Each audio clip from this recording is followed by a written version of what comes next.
Hello everyone, I welcome you all to our mission concrete exams. So here is the second session of our vocabulary top 10. I have also taken this vocabulary from our prominent newspapers. So we will continue with our last quiz which I have done win on previous day. So here is this first word is the endo. Gas मैं हिंदी और English दोनों में बोलूँगा ताकि आपको सब कुछ clear हो जाए अच्छे से, ठीक है।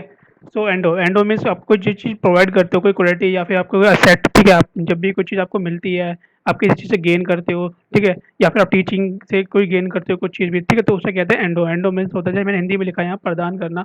इट मीन्स की प्रोवाइड विद क्वालिटी, एबिलिटी और असेट।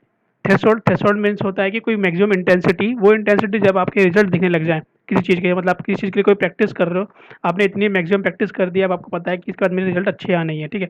द मैग्नीट्यूड और intensity that must be exceeded for certain reaction और result. Okay. So underpin, I hope कि आपने कभी नोटिस बोर्ड स्कूल में या कॉलेज में यूज़ किया होगा, जब आपने अपना कोई नोटिस बोर्ड पे लगाया होगा पेन लगा के। तो इट मीन्स कि underpin means to give support और स्ट्रेंथ, ठीक है, किसी चीज़ को स्ट्रेंथ या सपोर्ट देना। कंसोलिडेट मीन्स कि मेक समथिंग फिजिकली स्ट्रॉन्गर और मेक सो मोर सॉलिड, मतलब उसे और ज़्यादा स्ट्रेंथ दे दो। या कोई जैसे आप जिम करने जाते हो या फिर आप कोई एनर्जी ड्रिंक पीते हो, तो आपको पता लग जाता है कि मैं अब स्ट्रॉन्ग बन रही हूँ, धीरे धीरे मेरे में डेवलपमेंट हो रही है बॉडी के अंदर। सो इट मीन्स कि यू आर कंसोलिडेट मीन्स ये होता है कि आप किसी चीज़ को स्ट्रॉन्ग बनाते हो फिजिकली, ठीक है।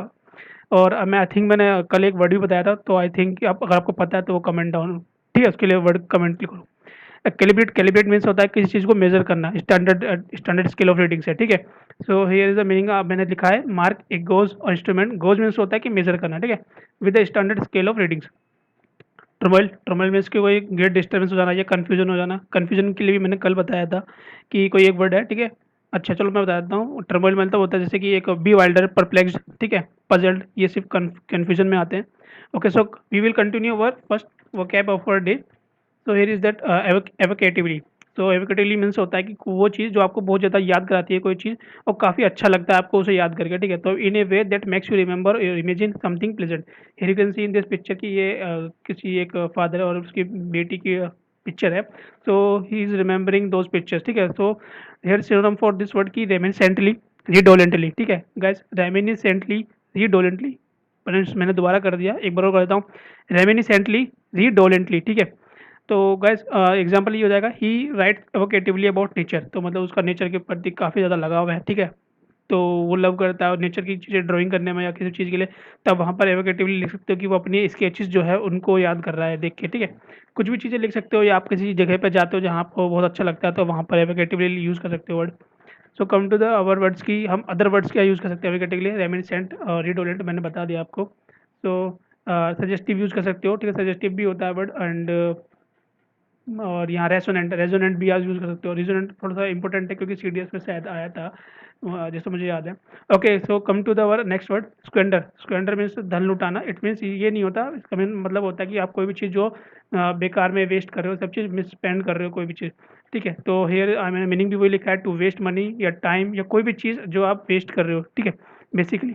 तो सिनोनिम आप काफ़ी इजीली बना सकते हो, जैसे फ्लिटर अवे, ये एक वर्ड है, ये काफ़ी इस्तेमाल होता है जब आप कोई लॉन्ग वर्ड्स को शॉर्ट वर्ड में बोलना होता है। तो डिसिपेट करना और मिस स्पेंड वेस्ट, तो आप थोड़े से अवेयर होंगे।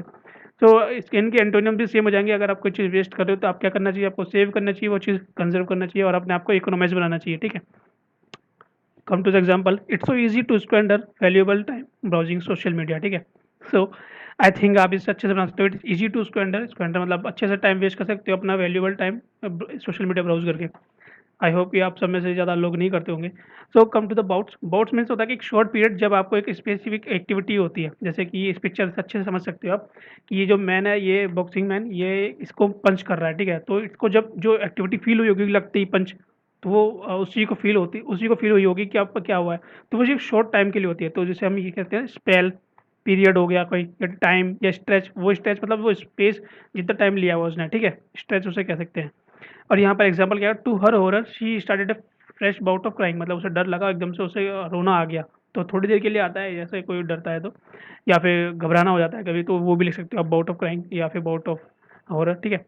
तो come to the cognitive cognitive means होता है जो भी आप कभी लॉजिकल या रेशनल चीज़ करते हो, वो भी आप दिमाग को यूज़ करके, तो उसे कहते हैं connected with mental process of understanding. मतलब कुछ लोग होते हैं जो लॉजिकल थिंग्स भी नहीं सॉल्व करते, एप्टीट्यूड सॉल्व नहीं कर पाते, तो हम वहाँ पर यूज़ नहीं करेंगे, वहाँ पर हम यूज़ करेंगे सेंसलेस है, वो अनवाइज है, मतलब कि वो वाइजली यूज़ नहीं करता किसी भी डिसीजन को लेके। तो मेंटल यहाँ पे यूज़ करते हैं कि वो अपने इंटेलेक्चुअल वर्ड्स यूज़ करता है, रैशनल वर्ड यूज़ करता है जब भी कोई डिस्कशन करता है तो। ठीक है, फैक्ट यूज़ करता है वहाँ पर ये बोल सकते हैं, ठीक है, वो ब्रेन से यूज़ कर रहा है। तो एक पिक्चर से भी अच्छे से आपको काफ़ी क्लियर समझ पा रहे होंगे। Learning is an example of cognition, ये काफ़ी सिंपल मैंने सेंटेंस बनाया खुद अपने आप, तो आप यहाँ से समझ सकते हो।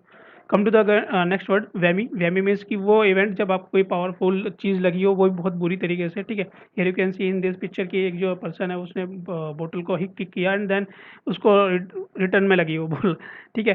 तो here you can also synonym, आप अपने आप भी बन सकते हो, जैसे आप कोई चीज़ सरप्राइज कर रहे हो या जोड़ जोड़ मतलब झटका देना किसी भी चीज़ के लिए, बॉम्ब शेल, कोई बम बॉम्ब कहीं पे की शेल पे गिरा है तो वो क्या होता है, कहाँ पर क्या करेगा वो, एक तरह से अटैक हो जाएगा, या अटैक मतलब एक झटका है, धमाका सा है ना। तो एंटोनिम क्या हो जाएंगे, इंडिफरेंस या ट्रैंक्विलिटी। ट्रैंक्विलिटी मतलब होता है शांति, शांति बनाए रखना। या फिर इंडिफरेंस मतलब जहाँ पर कोई एक्टिविटी नहीं हो रही है, तो फिर एक्टिविटी नहीं हो रही है तो फिर किसी तरह की कोई तरह की कोई पावरफुल तरीका भी इफेक्ट भी नहीं आएगा उस बंदे पे। तो यहाँ पर एग्जांपल में बात करें तो death of her father and mother within few days was quite वेमी फॉर जेनिस। मतलब जेनिस के लिए वो काफ़ी ही अलग ही वेमी सिचुएशन था, ठीक है, जब उसके फादर और मदर दोनों फ्यू डेज में डेथ हो गई उनकी। तो come to the another leeway. Leeway is बहुत काफ़ी फ़नी वर्ड है, ठीक है, आप इसे भी यूज़ कर सकते हो कहीं पर अगर आपको अपने वो किसी डिस्कशन में बोलना है तो। The amount of freedom to move और एक्ट दैट इज़ अवेलेबल, मतलब वो फ्रीडम या फिर एक्ट जो आपके पास अवेलेबल है, ठीक है। जैसे ये चाइल्ड है, ये काफ़ी गुस्सा है कि उसके पेरेंट्स उसे बाहर जाने नहीं दे रहे या रोड पे उसे घूमने नहीं दे रहे। देखा होगा अपने छोटे बच्चों को रोड पे जाने नहीं देते। सो here is synonym for this word की फ्रीडम, स्कोप, लिबर्टी। लिबर्टी मतलब आज़ादी जितनी भी आपको मिल सकती है, स्कोप कितना दायरा है आपका। एंड एंटोनियम्स आप बना सकते हो खुद भी, रेस्ट्रिक्शंस, लिमिटेशन लगा देना किसी पे, रोकथाम लगा देना। रेस्ट्रिक्शन का मीनिंग ये होता है my boss grants me leeway to make my own decision. ये काफ़ी खुश हो गया ये पर्सन है कि मेरे बॉस ने मुझे इतनी आज़ादी दे दी कि मैं डिसीजन खुद बना सकता हूँ। Now come to awry. Awry means वो होता है जो यूजुअल नहीं होता, जो एक्सपेक्टेड सोर्स नहीं है, मतलब कि जो आपको पता है कि ऐसा होना है लेकिन आपसे आपने वैसा नहीं किया, आपने कुछ और ही कर दिया उसका, मतलब एरर ला दिया उसके अंदर या कुछ गलत कर दिया, मिस हो गया, ठीक है, रॉन्ग, बिल्कुल गलती कर दिया, गड़बड़ कर दी वहाँ पर। जैसे कि पिक्चर में देखते हो कि ये वॉल्केनो एकदम से मतलब एग्जीबिशन में आया होगा ये प्रोजेक्ट, बट ये एकदम से ब्लास्ट हो गया यहाँ पर। सो हियर कैन आल्सो देख ब्लास्ट ही लाहौर निकला होगा। Okay, come to the antonym. तो एंटोनियम मतलब राइट हो गया, आप सूटेबल चीज़ बनाओ, कोई भी प्रोजेक्ट बनाओ सूटेबल तरीके से दिखाओ, इस तरह से नहीं कि यहाँ दोबारा आग लगा दो, ठीक है। आप कमेंट में भी आग लगा सकते हो अगर आप कमेंट में अपने डाउन लिखो आंसर, ठीक है। So if you come to the example is when there is no supervision large event can go every and become chaotic। तो ये यू कैन ऑल्सो अंडरस्टैंड कि जब जहाँ पर कोई सुपरविजन नहीं होता, जहाँ पर कोई गाइड करने वाला नहीं होता, वहाँ पर हर चीज़ एक कन्फ्यूज बन जाती है और आपके लिए प्रॉब्लमेटिक बन जाती है, और यूजुअल तरीके से नहीं होती जो एक अरेंजमेंट ऑर्डर में होनी चाहिए। तो आई थिंक और इस आप कंप्लीट समझ गए होंगे। Next come to the kindle. Kindle means होता है जो कोई एक इमोशन या फीलिंग जो आपको बहुत इंस्पायर करती हो। जैसे कि ये स्टूडेंट है, आप ये इमेज में देख सकते हो कि ये इसको रीडिंग करने का बहुत शौक है, तो इसको काफ़ी अच्छा लगता है जब भी वो किसी चीज़ के लिए कहीं भी जाता है तो उसे रीडिंग करना पसंद है। तो इस इमेज में दिखा रहे हैं ये here you can use this word see arouse, wake, quicken in place of candle, ठीक है। तो गाइज जैसे कि आपने देखा होगा पैरा स्पेशल फोर्सेस के अंदर वो जब भी उठते हैं तो वो मॉर्निंग में 4 AM उठ जाते हैं, ठीक है। उनकी खुद की एक रूटीन होती है, सुबह उठ के जाना वाना, तो उनके लिए प्रॉब्लमेटिक नहीं होती, उनके लिए ये होता है कि हाँ मुझे करना ही है, क्योंकि they are very quick in their action, ठीक है। So come to the antonym. कंटेनियम यहाँ से होता काम, पैसिफाई। काम मतलब बहुत शांत होना, पैसिफाई बहुत मतलब ज़्यादा कुछ उछल कूद नहीं करना, ठीक है। तो उनके लिए जो एक्टिविटी नहीं रखते ज़्यादा या फिर एक्साइटमेंट नहीं रखते अपने अंदर, तो उनके लिए कैंडल वर्ड यूज़ नहीं करना मैं, ठीक है। आई आई होप कि आपके कुछ फ्रेंड्स होंगे जिनके लिए आप यूज़ करोगे ही। It was her teacher who kindle her interest in music. मतलब उसका वो टीचर जिसने उसके म्यूजिक उसके अंदर इंटरेस्ट जगाया है, ठीक है, अरोज किया है, अवेक किया है इसके अंदर, ठीक है। Okay, come to the next word erode. I think erode से आपने काफ़ी बार ज्योग्राफी में भी पढ़ा होगा कई बार, ठीक है।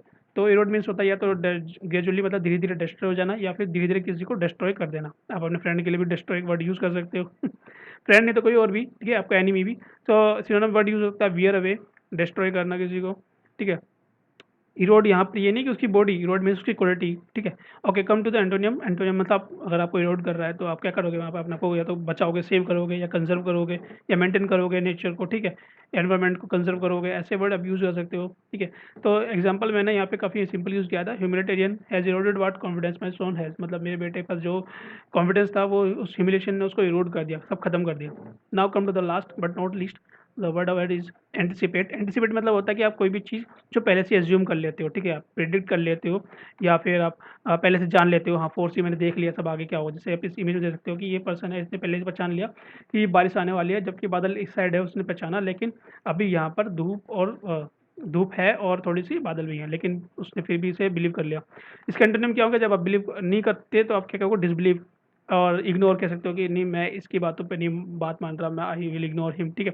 तो you can also use example that, कि मैंने जो यूज़ किया यहाँ पे, we need someone who can anticipate and respond to changes in the fashion industry. मतलब फैशन इंडस्ट्री में जो भी ट्रेंड ट्रेंड चल रहा है, ठीक है, जो भी चेंजेस चल रहे हैं आने वाले टाइम में, तो हमें ऐसा पर्सन चाहिए जो काफ़ी स्किल्ड हो, जो एंटिसिपेट कर सके चेंजेस को।